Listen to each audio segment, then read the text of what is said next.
Assalamualaikum warahmatullahi wabarakatuh. Perkenalkan, nama saya Jaini Fahrudin, dosen Politeknik Negeri Pontianak. Pada kesempatan ini saya akan menyampaikan salah satu mata kuliah yang saya ampu, yaitu Dasar Ilmu Lingkungan.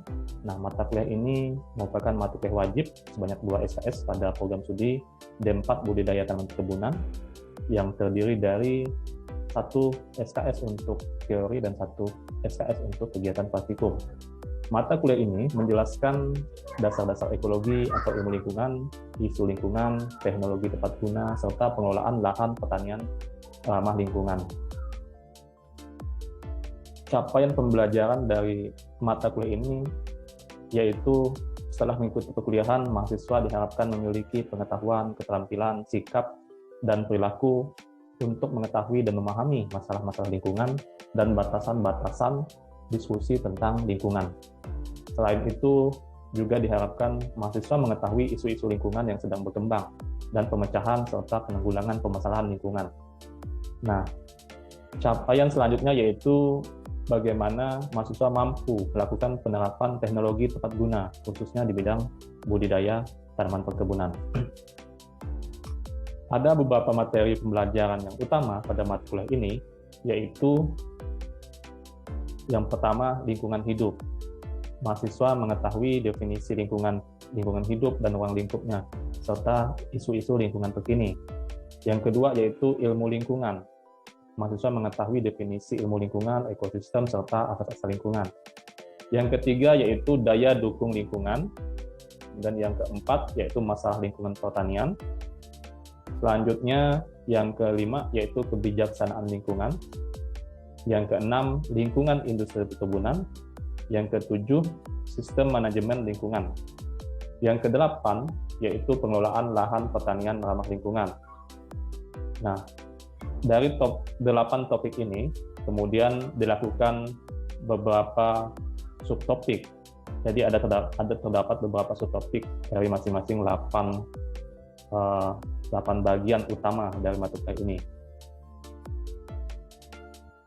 Bagaimana sistem pembelajaran pada mata kuliah ini? Mata kuliah ini dilaksanakan secara on-site atau luring, kemudian juga dilaksanakan secara online. Nah, karena masa pandemi, sebagian masih dilaksanakan secara online atau daring. Nah, untuk kegiatan praktikum, sebagian besar dilaksanakan secara on-site atau luring. Jadi, sistem pembelajarannya dilakukan dengan blended. Nah, dalam proses pembelajaran ini, seperti yang sudah disampaikan tadi, ada kegiatan tatap muka, jadi diberikan perkuliahan secara langsung, dan juga ada penugasan terstruktur dan belajar mandiri. Nah, penyampaian atau delivery dari mata kuliah ini, yaitu melalui perkuliahan langsung, kemudian juga diberikan video pembelajaran, modul, atau buku referensi yang sudah kami siapkan dan diupload melalui Google Classroom. Jadi setiap mahasiswa bisa mengakses beberapa referensi terkait perkuliahan melalui Google Classroom. Nah, untuk metode pembelajarannya, yang pertama adalah metode ceramah atau lecture. Kemudian yang kedua adalah small group discussion. Jadi secara praktis kami mengelompokkan kelompok-kelompok kecil mahasiswa supaya mereka bisa melaksanakan diskusi serta bisa melakukan diskusi terhadap suatu pemecahan masalah tertentu. Kemudian yang ketiga yaitu collaborative learning. Nah, kami juga memberikan suatu penugasan di mana mahasiswa mesti melaksanakan atau menyelesaikan tugas itu secara bersama-sama dan saling bekerja sama, sehingga mereka bisa berkolaborasi. Kemudian yang terakhir, metode pembelajaran yang dilakukan yaitu project-based learning. Nah, jadi kami memberikan penugasan kepada mahasiswa untuk menyelesaikan suatu proyek. Misalnya, pada mata kuliah ini kami memberikan arahan kepada mahasiswa untuk membuat suatu inovasi teknologi tepat guna yang bisa menyelesaikan permasalahan lingkungan, khususnya di bidang perkebunan. Selanjutnya yaitu model interaksi. model interaksi kami selaku pendidik, kemudian bagaimana interaksi itu berlangsung antara pendidik dengan mahasiswa.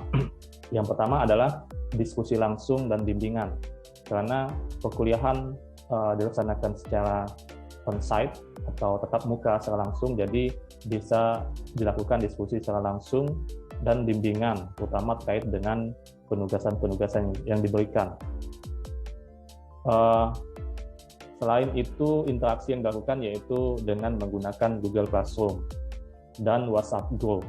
Jadi mahasiswa bisa berdiskusi dan kami bisa memberikan arahan langsung melalui grup yang tersedia. Nah, untuk perkuliahan yang dilaksanakan secara luring, maka luring maupun daring ya. Nah, untuk perkuliahan secara daring, maka kami melakukan juga diskusi melalui beberapa platform seperti Zoom ya. Nah, yang terakhir yang ingin saya sampaikan yaitu mengenai sistem penilaian. Sistem penilaian dari mata kuliah ini. Nah, kami meyakini bahwa kemampuan dalam proses maupun hasil belajar mahasiswa adalah pernyataan spesifik dan terukur yang mengidentifikasikan kemampuan atau kinerja hasil belajar mahasiswa dan yang disertai dengan bukti-bukti. Ada beberapa indikator capaian di dalam mata kuliah ini. Yang pertama yaitu bagaimana kemampuan atau ketepatan komunikasi dan materi dalam diskusi dan presentasi. Kemudian yang kedua adalah ketepatan menjawab dari latihan soal atau kuis maupun kemampuan mahasiswa dalam menjawab pertanyaan atau soal dari ujian tengah semester maupun ujian akhir semester. Yang ketiga yaitu ketepatan waktu menyelesaikan tugas terstruktur. Pasti kami memberikan penjadwalan atau deadline dari setiap tugas yang disampaikan ke mahasiswa. Kemudian yaitu penilaian laporan akhir. Kemudian yang terakhir adalah tercapainya output dari pembuatan proyek atau produk yang ditugaskan kepada mahasiswa. Nah, untuk melakukan penilaian pada mata kuliah ini, kami membagi antara proporsi teori dengan praktikum, di mana materi-materi yang sifatnya teoritis, kegiatan pertemuan teori, itu kami bobotnya adalah 40%, kemudian praktikum adalah 60%. Nah, untuk teori sendiri, ada kegiatan aktivitas, kemudian ada penugasan, UTS, dan ujian akhir, di mana proporsinya adalah masing-masing 10%, 20%, 30%, 40%. Kemudian untuk kegiatan praktikum, sebanyak 60%, di mana komponennya adalah pretest 20%, laporan 30%, responsi 40%. Nah, jadi totalnya ada 100%. Nah, demikianlah yang bisa kami sampaikan penjelasan terhadap mata kuliah ini. Selanjutnya saya akan menyampaikan atau memberikan cuplikan di video berikutnya, cuplikan terkait dengan micro teaching, perkuliahan dasar ilmu lingkungan. Oke, assalamualaikum warahmatullahi wabarakatuh. Waalaikumsalam warahmatullahi wabarakatuh. Selamat pagi semuanya. Pagi, Pak. Bagaimana kabarnya pagi ini? Luar biasa. Luar biasa, Pak. Baik. Ya, jadi hari ini kita akan melanjutkan perkuliahan kita, perkuliahan dasar ilmu lingkungan. Nah, di mana hari ini sudah pertemuan mendekati akhir ya, karena sudah minggu ke-13 setelah melaksanakan ujian tengah semester beberapa minggu lalu. Nah, hari ini sudah masuk minggu ke-13, berarti 2 atau 3 minggu lagi nanti akan ada UAS ya. Oke, Bapak, share screen terlebih dahulu ya untuk materi hari ini. Bisa? Kelihatan sudah? Kelihatan, Pak. Nah, baik. Di mata kuliah DIL, Dasar Ilmu Lingkungan, nah hari ini topik yang kita akan bahas yaitu teknologi perkebunan tepat guna ramah lingkungan. setelah beberapa minggu sebelumnya kita sudah banyak sekali membahas ya terkait dengan konsep ilmu lingkungan, definisi, terminologi di bidang ilmu lingkungan, dan beberapa konsep lainnya, termasuk permasalahan-permasalahan di bidang lingkungan. Nah, sebagai mahasiswa vokasi atau sebagai ini ya mahasiswa yang banyak terlibat ya dalam kegiatan-kegiatan di bidang kevokasian, maka kita dituntut untuk bisa memberikan solusi ya. Apalagi biasanya yang dibutuhkan di masyarakat itu adalah suatu karya ya. Nah, jadi di mata kuliah ini Bapak juga berikan materi terkait dengan teknologi tepat guna, khususnya di bidang perkebunan. Jadi ketika kita sudah banyak memahami permasalahan lingkungan, maka selanjutnya adalah bagaimana kita memberikan solusi terhadap permasalahan itu. Nah, ada yang namanya teknologi tepat guna, teknologi perkebunan tepat guna, tentunya yang ramah lingkungan. Sebelum kita lanjut, nah Bapak ingin bertanya dulu nih, ada nggak yang kira-kira yang bisa memberikan definisi atau menjelaskan apa itu teknologi tepat guna atau TTG? Ada yang pernah? Atau ada yang pernah dengar sebelumnya? Ada yang pernah dengar nggak TTG?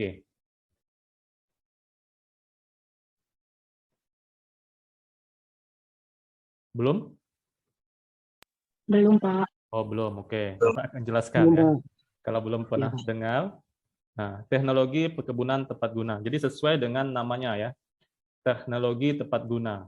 Nah, sebelum Bapak jelaskan, Bapak mau sampaikan dulu beberapa referensi yang kita gunakan ya. Oke. Ini bisa kelihatan lebih jelas kali ya, lebih besar ya tulisannya. Iya, Pak. Iya, Pak. Oke. Nah, ini referensi yang digunakan pertama adalah Pengantar Ilmu Lingkungan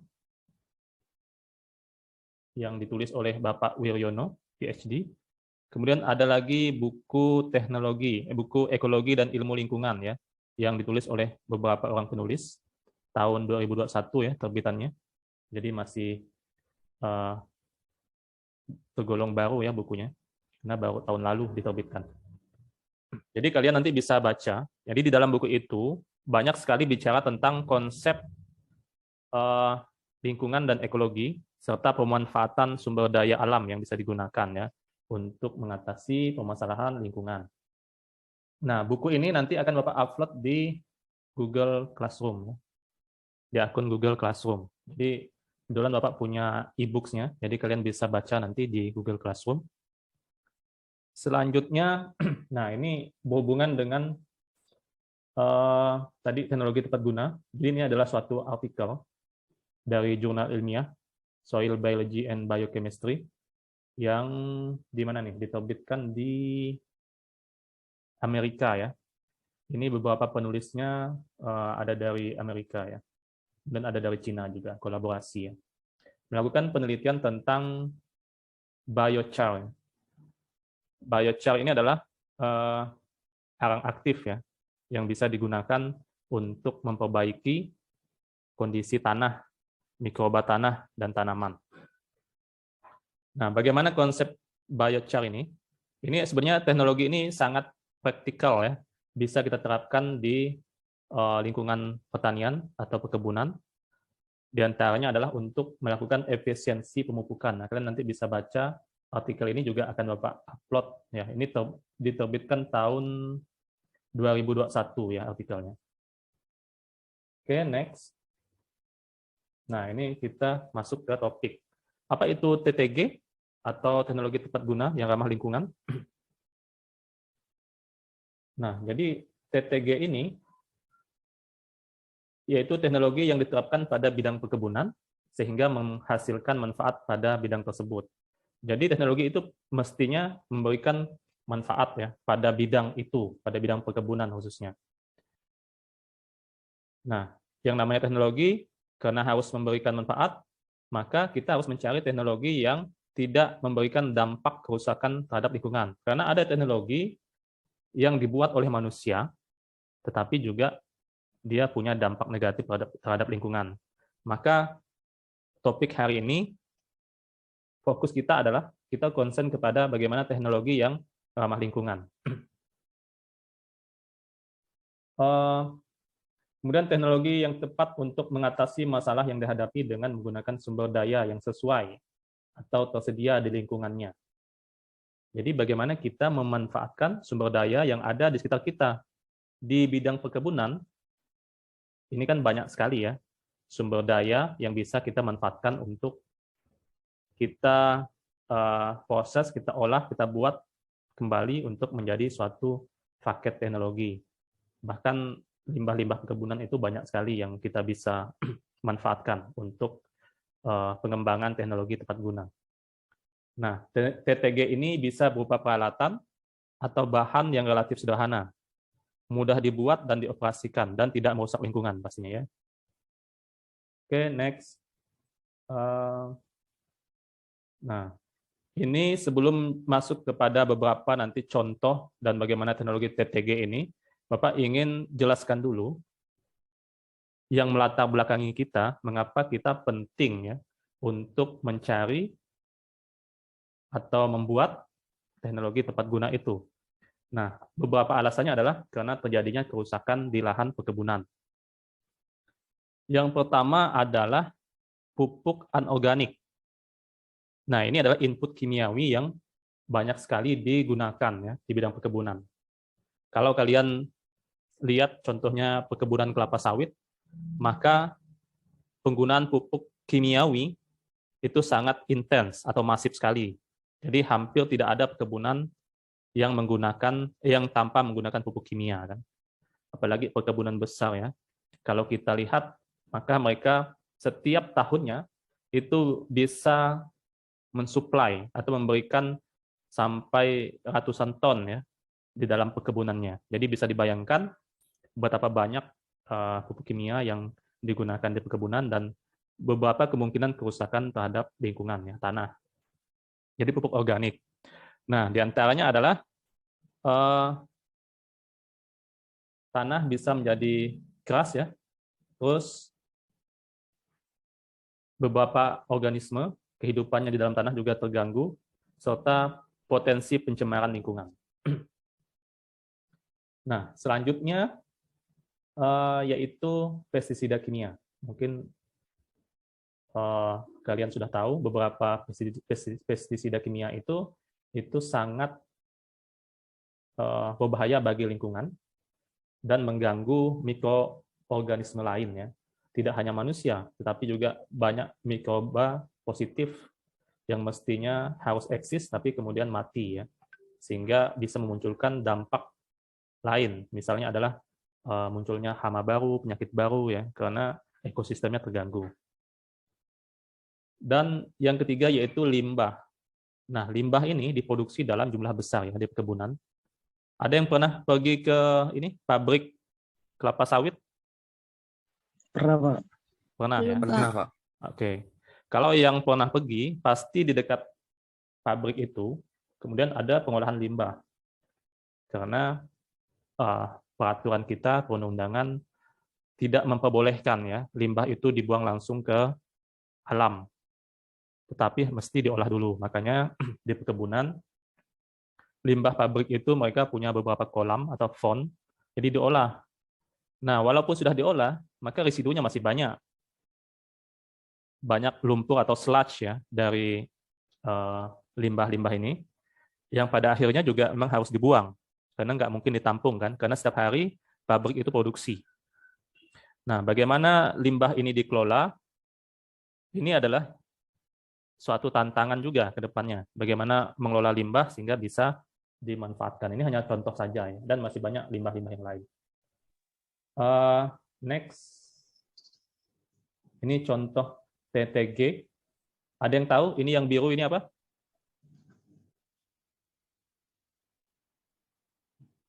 Ada yang tahu? Dikira ini tong kolam apa ini? Ya, ini adalah contoh dari biogas. Biogas. Nah, biogas berarti untuk buat biogas kita pakai bahan baku apa untuk menghasilkan biogas? Dari mana sumbernya? Kotoran mungkin, Pak. Ya, kotoran. Contohnya kotoran apa? Kotoran apa yang bisa digunakan? Hewan, Pak. Hewan. Kotoran hewan, oke. Yang umum digunakan itu kotoran sapi. Karena apa? Karena volumenya banyak ya kalau sapi kan. Atau semua kotoran itu bisa. Termasuk Bapak pernah cerita, kayaknya kalau masih ingat, ada rumah tangga yang menampung ya kotoran dari septic tank kemudian diubah menjadi biogas. Ini adalah salah satu contoh teknologi ya. Nah, biogas ini penggunaannya ya seperti gas yang ada. Bahkan ada yang menggunakannya untuk memasak, untuk penerangan, lampu, menyalakan mesin menyalakan mesin ya. Jadi di-convert dulu ya, diubah dulu. Jadi ada konverternya. Jadi berbagai macam bisa dilakukan ya, digunakan dari biogas ini. Kemudian di tanaman ini juga contoh TTG nih. Nah, ini adalah bahan-bahan organik yang kemudian dibuat menjadi pelet. Nah, bisa ditambahkan di sini nutrisi untuk menambahkan meningkatkan nutrisi bagi tanaman, atau kalaupun tidak ditambahkan, ini bisa berfungsi untuk mengikat air ya, sehingga tidak mudah kehilangan air nih tanahnya. Ini contoh di bidang pertanian ya. Kalau tadi ini peternakan ya, pengolahan limbah peternakan. Oke, selanjutnya, nah ini ada namanya teknologi Takakura ya, teknologi Takakura. Teknologi Takakura ini sebenarnya sudah pernah Bapak dengan teman-teman dosen lain terapkan di salah satu daerah ya, di Kuburaya. Nah, ini adalah pemanfaatan kompos juga. Kompos atau dari kotoran-kotoran ternak kemudian diaplikasikan kepada tanaman. Nah, namanya adalah kompos dengan teknologi Takakura. Kira-kira konsepnya seperti ini. Setelah melalui proses fermentasi 2-3 minggu, nah tergantung bahannya, kalau misalnya ada jerami dan seterusnya itu bisa agak lama, bisa 1 bulan ya. Lakukan pengomposan dengan cara sistem bertingkat seperti ini ya. Terus kalau kalian lihat di sini, ini apa nih? Pikir gambar apa untuk sawit ini? Dodos, Pak.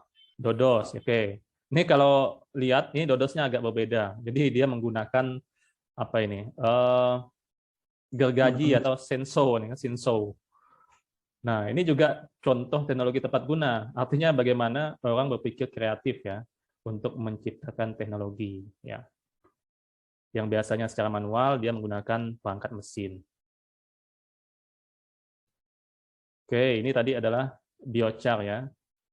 Nah, di biochar ini Bapak tidak menjelaskan dulu secara komplit karena nanti di praktikum kita bisa coba ya bagaimana membuat biochar ya, biocharcoal ya, atau arang aktif. Nah, konsepnya seperti ini ya. Jadi arang aktif ini dia mempunyai permukaan yang sangat luas sehingga bisa menjadikan unsur hara, misalnya pupuk yang kita tambahkan itu menjadi bertahan di dalam tanah. Nah, selama ini kan kalau kita aplikasi pupuk ke perkebunan, itu cepat sekali terjadinya leaching. Leaching itu tercuci ya. Bisa terbawa air ataupun masuk ke dalam tanah ya. Atau run off ya, dia mengalir di atas permukaan tanah. Nah, jadi dengan penambahan biochar ini maka pupuk itu tidak cepat hilang dan pupuk itu menjadi slow release. Artinya dia akan tersedia bagi tanaman itu secara berkala, berangsur-angsur ya. Tidak cepat habis. Nah, sehingga penggunaan pupuk bisa menjadi lebih efisien. Nah, caranya adalah dengan penambahan biochar ya. Ini juga satu penelitian yang bisa dilakukan ya. Nah, ini adalah contoh perbandingan berdasarkan data dari Balit Bangtan. Oke, terima kasih pertemuan pada hari ini. Selanjutnya Bapak berikan kesempatan pada kalian untuk menyampaikan pertanyaan, mungkin 1 atau 2 orang ya.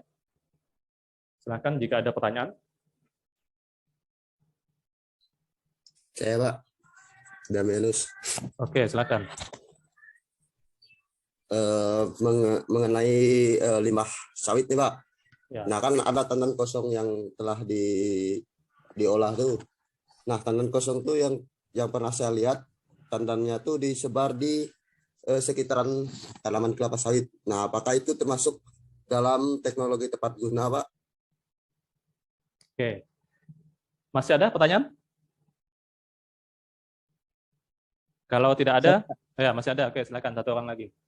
Itu Pak untuk pupuk organik dan organik. Nih Pak, saya mau nanya itu apakah pupuk organik dan non organik itu Pak ada perbedaannya tuh pada pertumbuhan tanaman yang diberikan pupuk organik dan pupuk non organik gitu Pak? Apakah ada perbedaan pertumbuhannya gitu? Oke, terima kasih. Bapak langsung jawab dulu pertanyaan dari Damianus ya. Mengenai Baik, Pak. tandan kosong kelapa sawit ya, memang sangat umum sekali, sangat sering diaplikasikan oleh perkebunan. Nah, jadi tankos ini mengandung beberapa unsur hara ya, seperti dalam tabel tadi yang Bapak sampaikan, ada kandungan unsur haranya. Jadi misalnya banyak mengandung karbon, termasuk nitrogen ya, ada di dalamnya ya.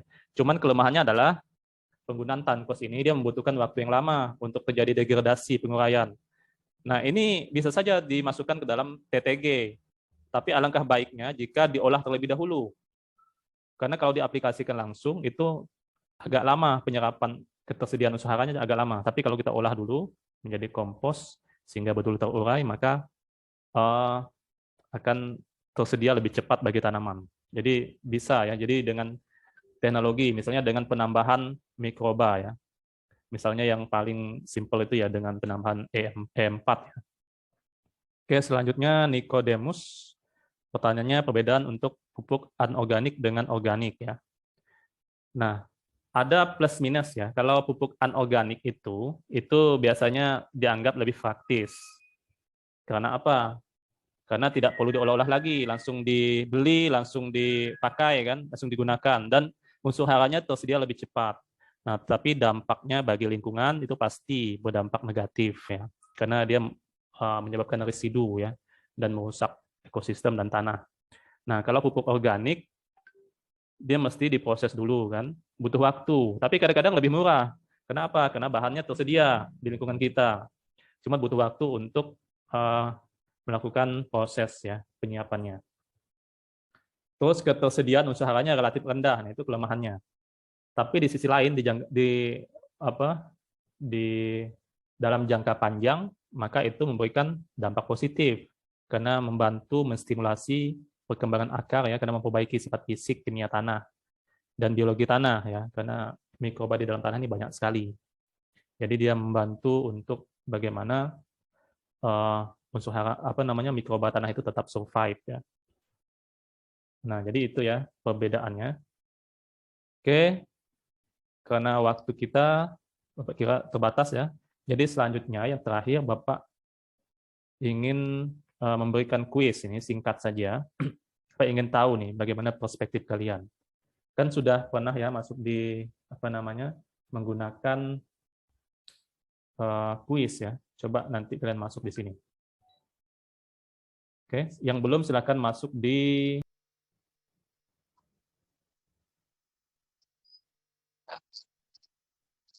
Oke, kita start ya.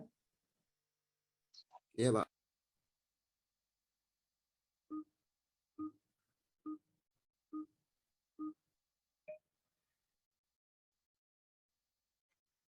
Nah, silakan jawab yang pertama.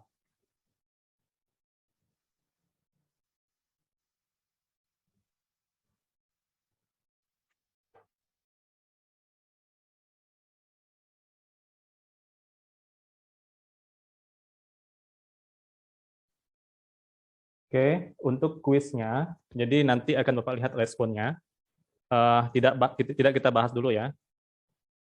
Jadi satu pertanyaan juga sudah cukup. Bapak hanya ingin melihat bagaimana tingkat pemahaman kalian dari materi yang sudah disampaikan. Nanti akan Bapak cek ya dari kuis yang dilakukan. Bapak kira cukup untuk pertemuan pada pagi hari ini. Next, kita masih ada pertemuan lebih lanjut dan ada kegiatan praktikum. Jadi kita akan bahas lebih lanjut mengenai teknologi tepat guna dan bagaimana penerapannya nanti di kegiatan praktikum. Sekian, terima kasih atas perhatiannya. Assalamualaikum warahmatullahi wabarakatuh. Waalaikumsalam warahmatullahi wabarakatuh. Terima kasih, Pak. Ya, sama-sama. Terima kasih, Pak. Terima kasih, Pak.